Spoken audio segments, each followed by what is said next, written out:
ギューって力がかかってきてドーンみたいな、ギュッとここで、そうですね。あ、じゃあローセルっぽくできますね一応。あ、いいじゃんいいじゃん。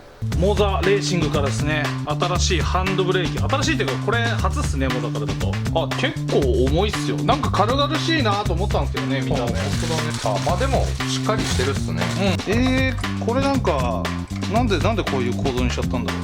わけわかんない中華製サイド買ってすぐ壊れたっていうのを考えると、絶対こっちの方が絶対おすすめなのはおすすめなんですよ。このストローク量だと、シマジックの TB1 サイドブレーキに結構ね似てるんですよ、重さと動きが。こんなに特色変わるもんだとは思わなかったんで。そうですね。面白いっすね。なんか17,800円。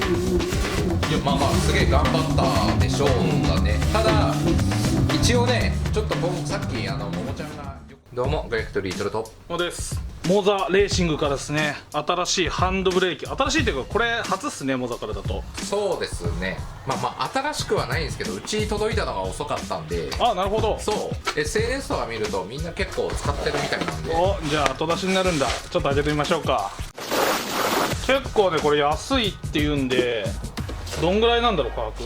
17,800円、デイリーショップさんでは販売されてるみたいです。あ、じゃあ僕らが紹介してきたハンドブレーキの中で結構安い部類入る。安い部類に入りますね。なるほどなるほど。さあ袋に全部入ってる感じでバラバラっすね、このレバーと本体とか。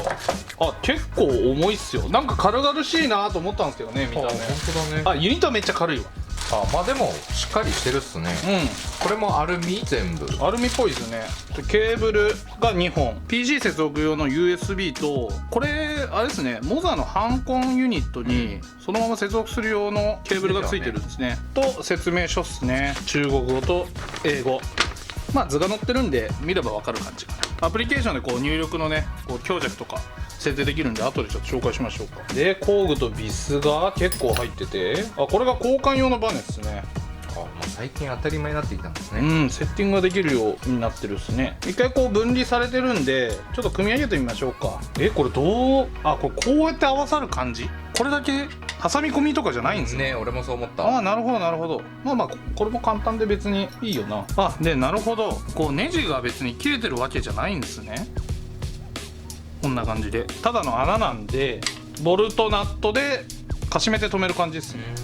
あ、結構簡単な作りっすね。まずはこうあれですか、パッケージと同じ状態にしてみましょうか。はい。あ、ちゃんとねワッシャーを入れてくださいみたいな感じなんで、ボルトワッシャーで、またワッシャーで、今度スプリングワッシャーで、ナットで固定と。で2本目も同じように。おお、スパナついてるやん。遠ミリですね。こんな感じ。ここで高さ調整できるみたいですね。今一番低いところですね、これが。あ、この状態で引いても柔らかいんだな。あ、柔らかいわ。めっちゃ柔らかいですね。そうだね。でこれがマグネットセンサーらしいんですよね。みたいだね。はい。まあ僕ら普段使うのロードセルセンサーって言って、重さを数値化するものなんですけど、マグネットセンサーっていうのは位置判定ですね。なんか重みがかかるっていうよりも、ここで 100%、ここで 50%、ゼロみたいな位置で判定するセンサー。まあ非接触なんで、ここら辺の耐久性もいいかも。これなんかね、簡単にずれないような構造には考えられてるっていうお話は聞きました。安い USB のサイドあるじゃないですか、よくある、ヤフオクサイド、あれってこういうパーツの部分にマグネットがペチョンって貼ってあって、それがこうね、いろいろ振動してるとそのマグネットがずれたり落ちたりしてたんですけど、これペダルと一緒のマグネットセンサーですね。このどんだけ回転したかっていう位置なセンサーなんで、まあだからこそ安くできたんでしょうね。なるほどなるほど。で取り付け面なんですけど、裏見てみようか。あ、裏、ここに1234ネジが切ってありますね。まあ、付属しているこの M6 のボルトで取り付けるんだと思うんですけど、直線的なんで、ちょっとトラックレーサーのブラケットとかね、こう用意したんですけど、これがサイドブレーキ台ですね。こことこことか、こんな感じで。あ、簡単に止まる感じです。そうっすね。あとはシフト台、ここはあれかな、このアルミフレームの穴とかでトラックレーサーのシフト台にも固定できそうですね。できますね。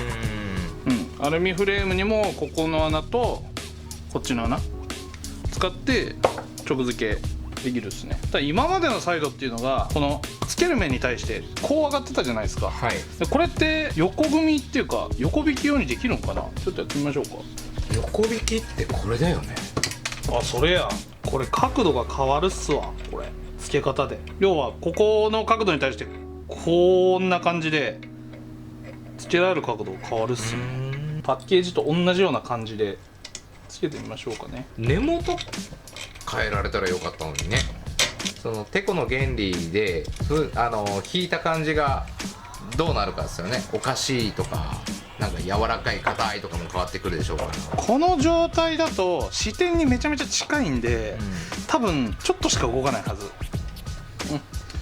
これはちゃんとした工具を使った方がいいみたいですね。結構ちょっとガバガバっすね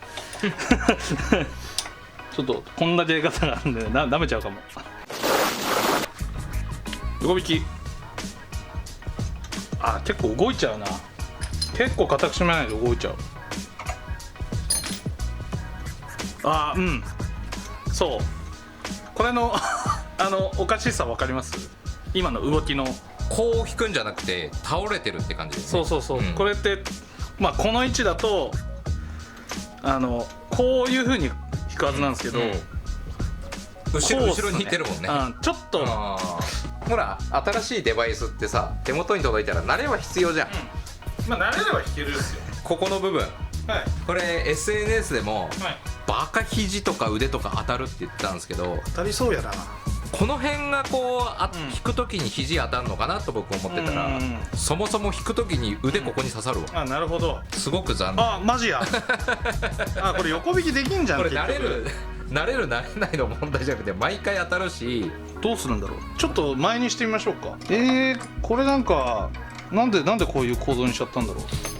縦引きに関しては、普通に価格帯考えたらわけわかんない中華製サイド買ってそのトラブルとかさ、すぐ壊れたっていうのを考えると、絶対こっちの方が絶対おすすめなのはおすすめなんですよ。メーカー品だし、デイリーショップさんってサポートもね、修理保証もちゃんとしてくれるじゃないですか。今んとこ縦引きでは多分コスパ最強ではあると思います。人間の手がこうやって入ればね当たるけど、こういう風に持てば当たんない。長い位置だったら当たりにくいですね。短い位置だと当たりやすい。長い位置は当たりにくい。この長い位置の状態でじゃあ横引き、普通に走行して当たるか当たらないかだけど、そうっすよね。俺この辺肘とか当てるような気するんだよな。さっきこれ取れたじゃないですか。これちょっとテストしてみましょうよ。またそれね。はい、ピッチ違いました。ああ、 1.75 だな。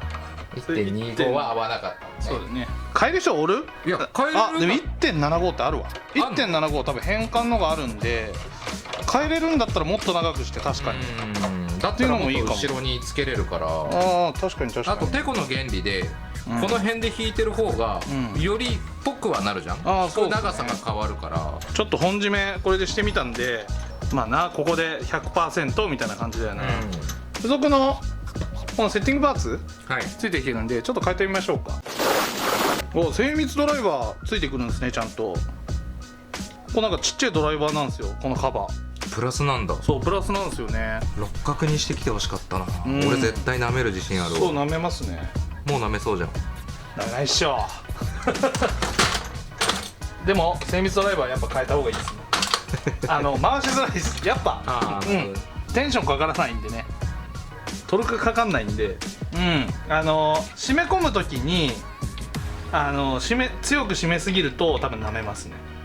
一応メーカーがこう作ってきてるんで、そんな高トルクでは締まってない。あとはこれビスなくすっすね、これ。なくすね。カメラで見えないアリぐらいのビスなんで、これを開いて、なるほどなるほど、ここのビスを取ってこのお皿をこう上に上げる感じだ。これ取るのは片側だけ？両側っすね。はい。マジでこの横引き販売する前にもうちょっと改善してほしかったな。もったいないよね。もったいない。まっすぐ角度変えれたら最強だったのにな。でこれボルトになってるっぽいな。これはこれだ多分これだそうだね。なるほど。なるほどね。これマイナス使った方がいいですね。ちょっとこれ交換結構大変ですよそうだね。うんあと俺そのグリス触りたくない。なるほどね。これはティッチュー案件だな。グリスがすごいわ。でこれを抜くと、これとこれセットで使うとかね、どれかなんだね。どれか。なるほどなるほど。なんで今さっきついてたのがこの黄色いスプリングだったんで、こっちがね、青はね硬くなってるだけ、どっちかというとこのシリコンのラバーゴム、高さが違うんで増してやった方がいいですね。なるほどなるほど。なんか付属の本当にここに使うもんなんかな、説明書に書いてなかったけど、でも絶対そう。そうだね、で入れてまた蓋する感じだ。そうですね、こんな感じですね。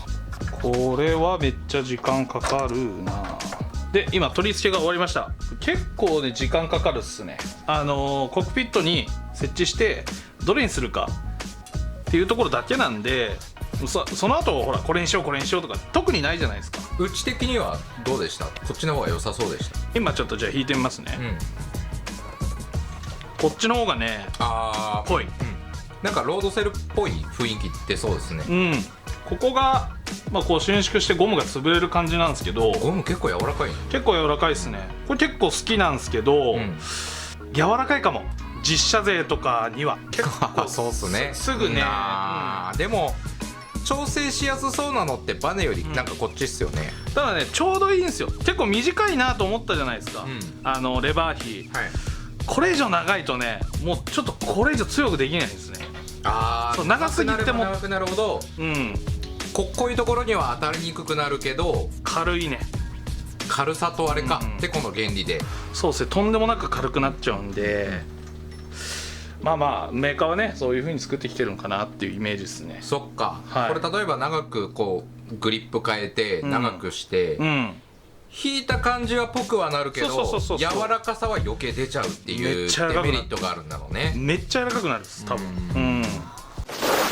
あとはですね、このゴムがこれ付属してたんですけど、ここの最終的にこのボルト、中のボルトがストップするところの位置を変えられるみたいです。位置を変えるとこのストローク量が変わるって感じですね。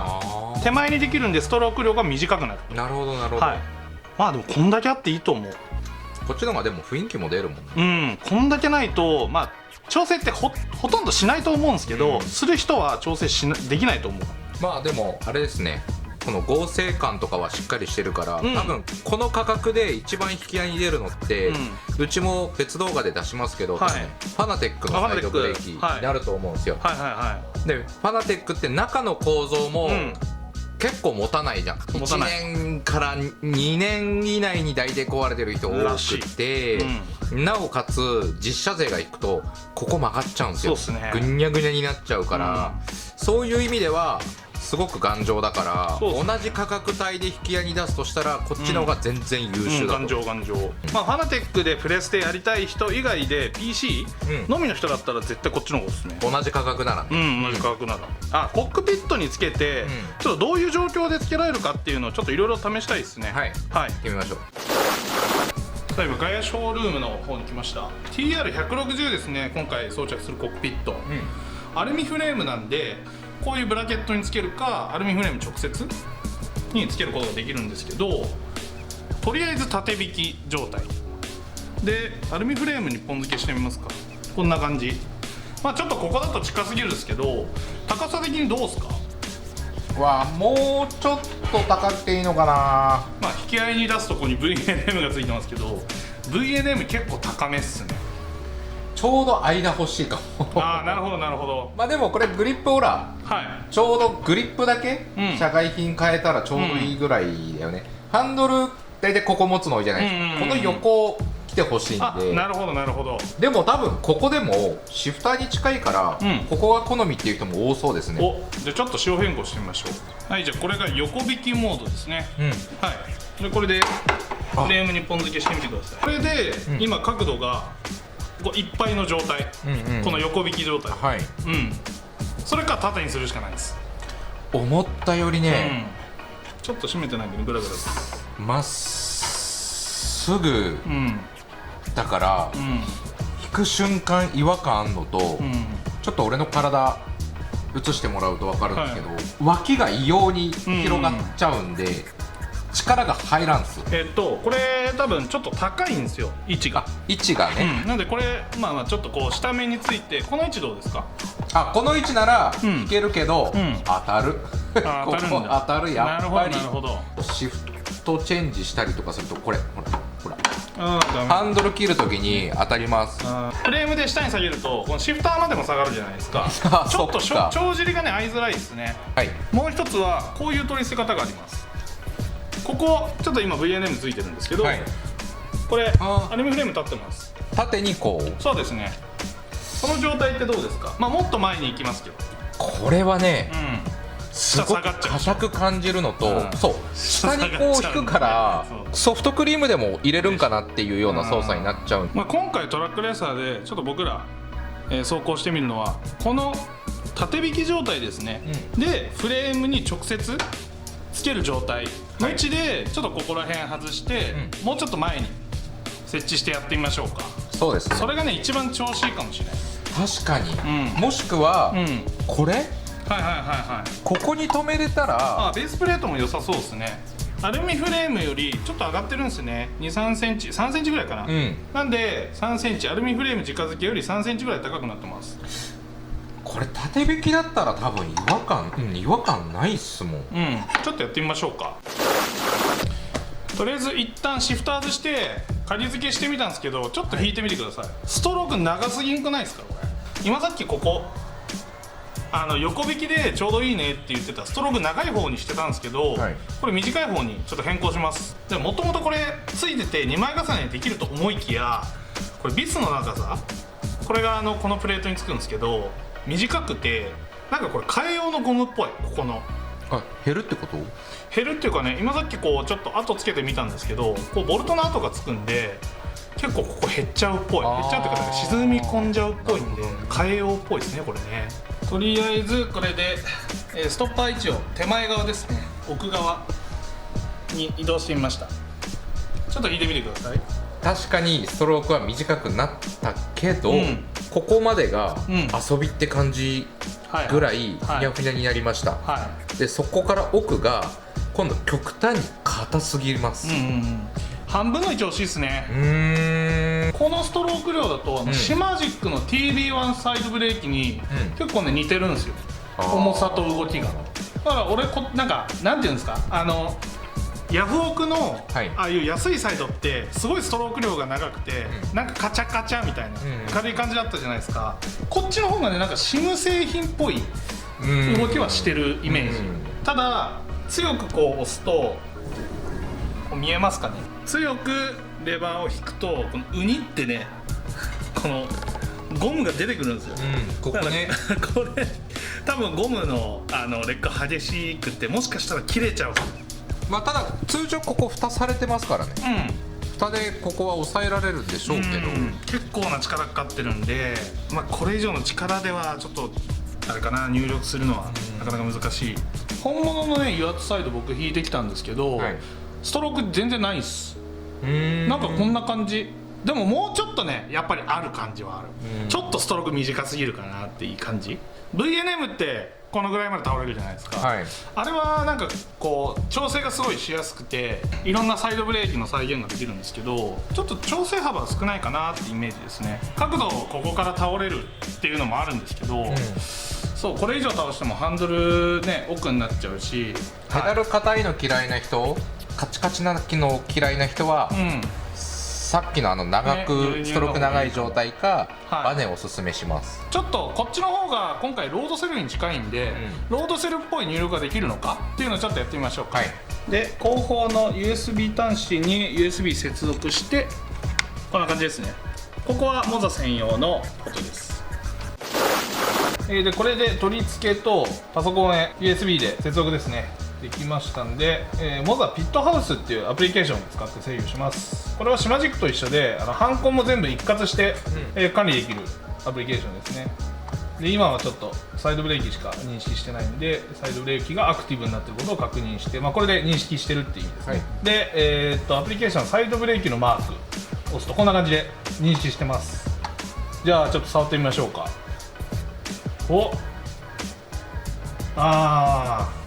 やっぱり位置センサーって感じですね。うんこう動き出すともうこうゲージが動き出してきて、はいまあ、ちょっとキャリブレーションできてないっていうかストローク量短くしたんでこれ 100% まで届かないっていう状況ですね。でまずこの 100% を合わせましょうか。多分こんな感じに 80% かなの位置を 100% の位置にこうすることによってこれで到達しましたね。こういう風なんだ。 100% の状態が超えるとってことか。そうですね。なるほどなるほど。確かにこういうアプリがすごく最近主流になってきて便利になってるんで、はいはいはモザユーザーの方は後で何のサイドにしようってなるんだったら、モザ買っといた方がまあ楽でしょうね。い。 USB よりは全然いい、USB だってこういうのないですもん、うんゲーム側にたまにこういうものがあるのがあるんですけど、はいないゲームも多いんで、ないゲームもありますね。マジで。はいでこれで 100% が認識できたと。でこれだとまだなんかちょっと引いても半引きになっちゃうんですよ、こんなんロックしないのにって感じなんで、それなんでこれをちょっとロードセルみたいな感じにしましょうか。ちょっとこれ01もちょっと認識しちゃってますね。ちょっと01もここでこう変えてあげることでここは認識しないみたいな、ここから力がかかっていくっていう形ですね。こうロードセルってここら辺からじゃないともう認識しないじゃないですか。はい。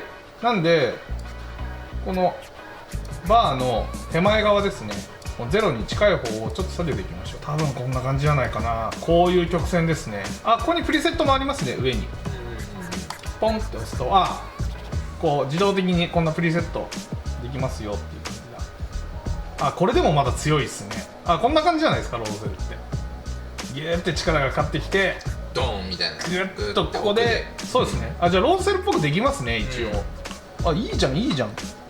ただちょっと気になったところがあって、はいこれ弾いてる時に思ったんですけど、この横の合成これちょっとまあ比較対象が VNM とシマジックなんですが、はい。ちょっとここの合成がまあなんか若干ないかなっていう、ただ USB サイドヤフオクサイドよりは全然あるんですよ。そもそものそのなんていうの、サイドブレーキそのものが硬いから、さっき言ったようにファナテックみたいにひん曲がったりっていうのがないから、そうっすね。まあ対応しても大丈夫なんでしょうね。なんかすぐ壊れるような感じはしないですけどね。いろんなメーカーがサイド出してきてくれたことによって、サイド一つでこんなに特色変わるもんだとは思わなかったんで、そうっすね。面白いっすね。なんかこれロードセルの雰囲気出してまあいろいろほらちょっとねポジショニングしづらいっていうのはあるんですけど、17000円だったらこれ結構手頃っす、値段なりといえば値段なりだし、でもこれでいいっていう人は収めね、てくるように頑張って作ってきたっていう感じはします。全然使えるっす、このアクシスっはい。ていうのはこのバーのこのこういう状態なんですけど、これボタンにもできるっぽいです。ボタン認識、ここの真ん中のところ超えたらオン、これオン状態。昔のサイドブレーキそうだよね。でこれでオフなるほど。こういうボタンじゃないと認識されないゲームってあるんですよ。トラックとかアメリカントラックとか、そうですね。そうサイドブレーキボタンじゃないと認識しないんで、そういうことも一応考えてくれてるんですね。アセットコルサにじゃあアクシズの状態で認識させてみましょうか。コントローラー設定ですねのハンドブレーキ、来た認識しました。こんな感じ。結構いいじゃないですか。ここはそんなにつけてない感じで、もうちょっと減らしてもいいかもしれないですね。ここはない状態がいいかな。もうちょっとアプリケーションを操作しましょうか。ちょっと引いてもないで中途半端なところから出てきてテンションかかったらグッといいんじゃないですか。こんな感じですよね。 VNM も OKOK でこれで走ってみましょう。でちょっと最後引いてみましょうか。普通です普通に効くで代わりはこういう方が反引きできるとか聞きやすいとかじゃなくて、このフィーリングっすね。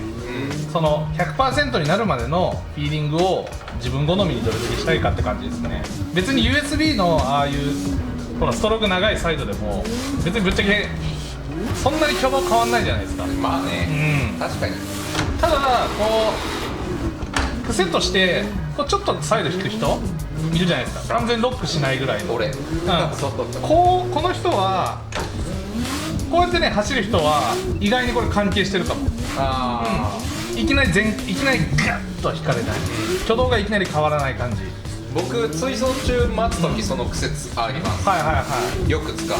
そうそうそうだから真ん中ぐらいをちょうどいい感じで弾ける設定やっぱしがちかも。そうですね、まあちょっとこれ SIM ならではなんですけど、自社だと大体ね弾くか弾かないかのイメージなんですけど、まあ、そうですね、そういう走り方を多用する人はいいかもしれない、これモザのピットハウスのアプリケーションでロードセルっぽくできるのはすごくいいことです、まあこんな感じです。はい、いやいやいいと思います。すごく、価格帯考えてもですね、今までファナテック一択だったじゃないですか、2万かけるサイドブレーキ、でもしくは1万円の極端に安い中華サイド、でところから考えると、メーカーが出してくれたっていうね、1万7800円、いやまあまあすげえ頑張ったでしょうだね、ただ一応ね、ちょっとさっきももちゃんが横引きしてみたんですけど、やっぱ当たりましたね、なのでちょっとね動画にはしてません。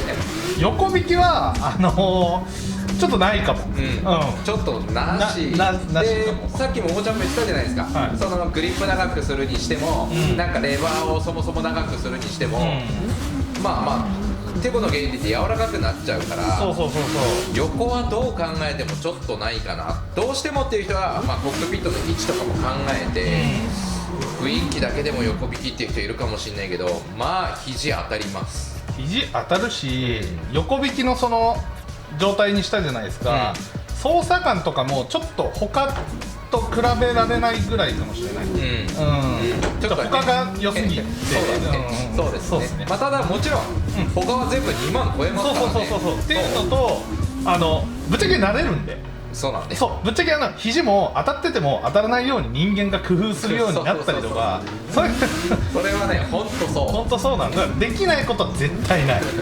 ただその雰囲気とかそういうのも SIM ならではの楽しみ方なんで、そうなんですよ。一つ一つ細かいところを実写っぽくしていけば、こう乗り味もね変わっていくんで、まあまあうちとしてはまあまあ縦引きのゴムブッシュが推奨、でストローク、まあ僕は短めかな、ガッチャっていく、ここまで来ちゃうんでね。僕は長め、柔らかくても、バネよりはやっぱ好みでした。なるほど。やっぱグニュグニュっていう感触、今まで触ってきたサイドに近いんで、それでさっきのモザのアプリケーションで好みの設定をするっていう方が好みでした。そうですね、ストローク長くてまあシートに当たっちゃう人もいるから、まあ、そこら辺は考えて設置してもらうって形。まあでもこれも好みですもんね。ですね。まあでも値段考えるとマジでおすすめできる商品でした。本当に。横引きだけちょっと次もう1万ぐらい高くていいから、なんかアップグレード版というかプロ版みたいなのも